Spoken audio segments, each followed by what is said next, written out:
कहानी की शुरुआत में हम एक कोल माइन को देखते हैं। सुकून हिल्स में माइनिंग अभी-अभी शुरू हुई है। वहाँ पर हम शटमैन को देखते हैं। वह वहाँ पर अपने बेटे एरिक के साथ था। वो दोनों आपस में बात कर रहे थे और बातचीत में कोई एरिक को खींच लेता है। शटमैन बचाने की काफ़ी कोशिश कर रहा था, लेकिन क्रिएचर ने उसको घायल कर दिया और एरिक को वह कोल माइन में ले गया।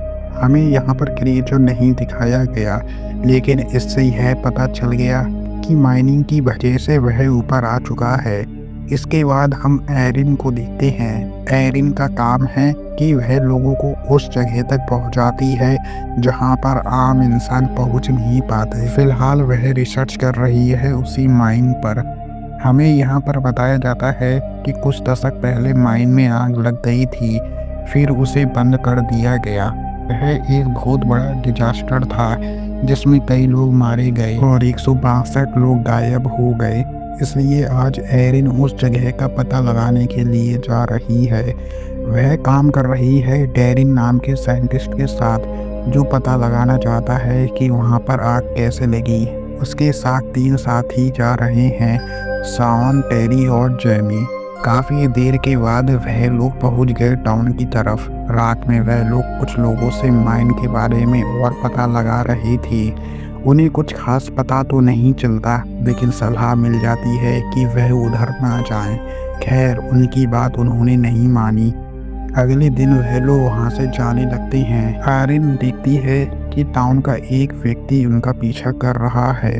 टाउन के लोग नहीं चाहते कि वह लोग उस माइन तक पहुँचे, लेकिन आयरिन गाड़ी को तेज भगाकर माइन की तरफ ले जाने लगती है। वह टाउन के व्यक्ति को ऐसे दिखाती है कि वह वहां से जा रही है, लेकिन असल में वह माइन की तरफ जा रही है। अब आयरिन गेट तक पहुंच जाती है।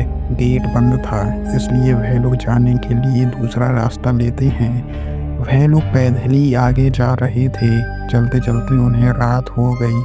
एक जगह पर वह लोग रुकने का फैसला करते हैं। अब वह लोग माइन के बारे में बातें करने लगते हैं। डेरिन को लगता है कि शायद यहाँ पर पहली माइन था, लेकिन टेरी को ऐसा नहीं लगता है सरकार ने यहाँ पर कुछ किया और फिर उसे छुपाने के लिए उन्होंने यह सब कहानी बनाई। 1970 में सोवियत यूनियन ने धरती में सबसे गहरा गड्ढा खोदने की कोशिश करी, जिसमें वह कामयाब भी रहे। इसके बाद उन्होंने उसमें हीट रेजिस्टेंट माइक्रोफोन डाला, फिर माइक्रोफोन में रिकॉर्डिंग करी। कुछ आवाज़ें धरती के नीचे से आ रही थी और यह आवाज़ें क्रिएचर की जैसे लग रही थीं। बाद में अमेरिका ने भी ऐसा ही किया, लेकिन एक्सपेरिमेंट में कुछ गड़बड़ हो गई, इसलिए उन्होंने बंद कर दिया। डेरिन और शॉन के आपस में आर्गुमेंट चलने लगते हैं। इधर हम देखते हैं कि टाउन के लोग भी वहाँ पर पहुँच चुके हैं। टाउन का एक साथी वहाँ पर है। यह कोई और नहीं बल्कि शटमैन है, जिसका बेटा खो गया था। वह लोग उधर चेक कर रहे थे और इसी बीच हम देखते हैं उनमें से एक व्यक्ति मारा जाता है। अगली सुबह वह लोग आगे बढ़ते हैं और रास्ते में उन्हें कुछ घर मिलते हैं, जिससे यह पता चलता है कि यहाँ पर पहले लोग रहते थे। तभी हम देखते हैं वहाँ पर एक गाड़ी गुजरती है और यह वही गाड़ी है जो कल उनका पीछा कर रही थी।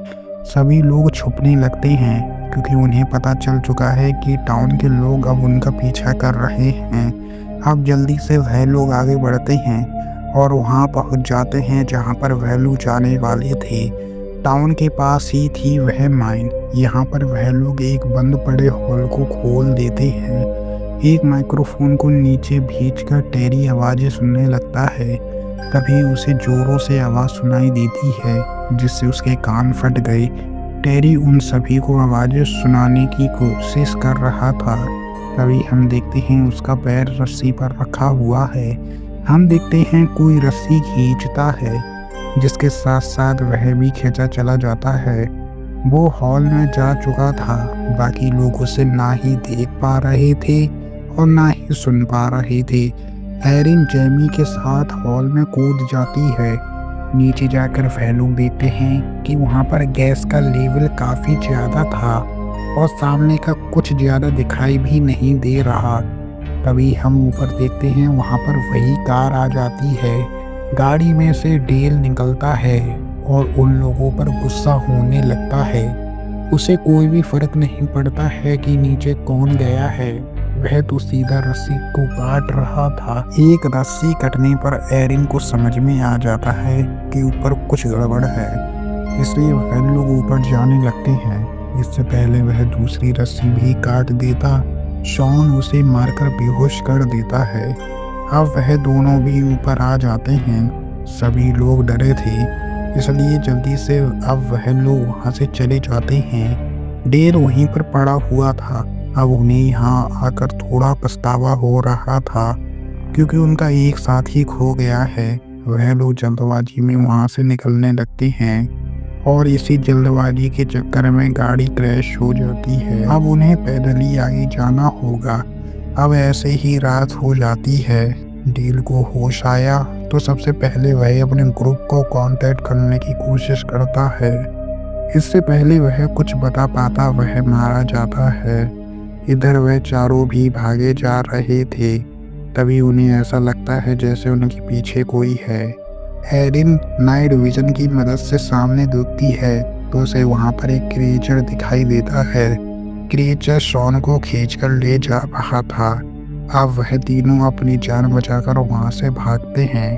तभी उन्हें सामने एक ट्रक दिखाई देता है जिसमें टाउन के लोग थे। इसके बाद टाउन के लोग उन्हें बैठाकर वहाँ से ले जाते हैं। अब वह लोग एक घर में जाते हैं जहाँ पर वह उसी क्रिएचर का फोटो देखते हैं। यहाँ पर हमें काफ़ी कुछ बातें बताई जाती हैं, जैसे कि वह क्रिएचर देख नहीं सकता और आवाज़ें उसे परेशान करती हैं। वह अपने पंजे की मदद से लोगों को मार सकता है। वहाँ पर वह लोग सेटमैन से मिलते हैं। एरिन ने पहले से उसका नाम चुन रखा था। एरिन जानना चाहती है कि वहाँ पर चल क्या रहा है। यहाँ पर उसे पता चलता है कि क्रिएचर एक नहीं बल्कि हजारों लाखों हैं और अब वह बाहर आना शुरू करेंगे।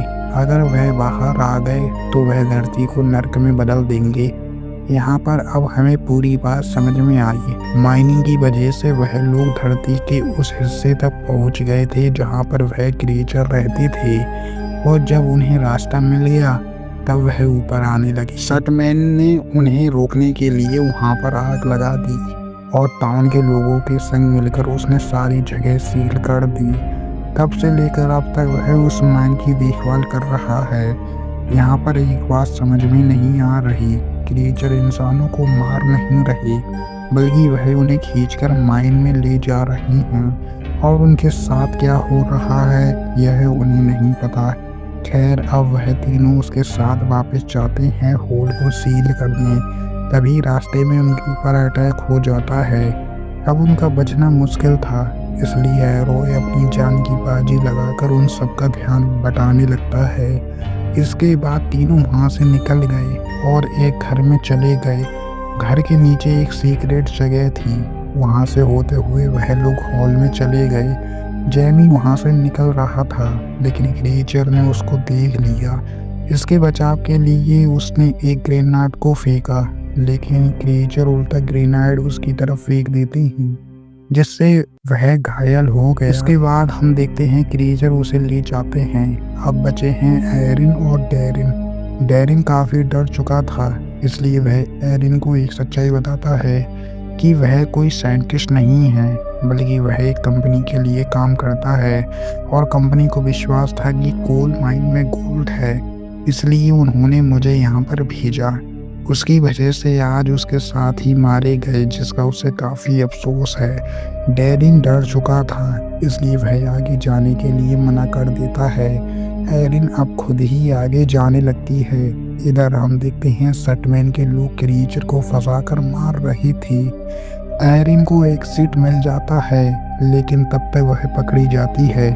क्रिएचर उसे पकड़कर ले जा रहे थे। इसके बाद उसे लेकर जाया जाता है एक बड़े क्रिएचर के पास। वहाँ पर डैरिन और साउन दोनों थे। हम देखते हैं वह बड़ा सा क्रिएचर इंसानों को खाने लगती है। लगता है वह इनकी क्वीन है। यहाँ पर वह शॉन को खा लेती है। अब बारी थी एरिन की, लेकिन एरिन एक ग्रेनेड उठा लेती है और उसके मुंह में डाल देती है। फिर एक ब्लास्ट होता है जिसमें वह क्रिएचर मारी जाती है। अब उन दोनों को वहाँ से निकलना था, इसलिए वह वहाँ से भागते हैं। भागते-भागते वह लोग उसी रस्सी तक पहुँच जाते हैं, जहाँ से शुरू में उन्होंने रस्सी फेंकी थी। दोनों रस्सी की मदद से वहाँ से जाने लगते हैं, लेकिन क्रिएटर उनका पीछा नहीं छोड़ रहे। एरिन ऊपर चली जाती है। एरिन को बचाने के लिए गैरिन रस्सी को काट देता है और अपने आप को सैक्रिफाइस कर देता है। इसके बाद वह लोग उस हॉल को सील कर देते हैं। इसके बाद सटमैन उसे एक चॉइस देता है कि बाहर वह इसकी जानकारी दे सकती है या फिर वह उनके साथ यहीं रुक कर देखभाल कर सकती है माइन की। एरिन को वापस जाना था, लेकिन वह डिसाइड करती है कि वह वहीं रुकेगी। और इसी के साथ हमारी मूवी यहीं पर ख़त्म हो जाती है।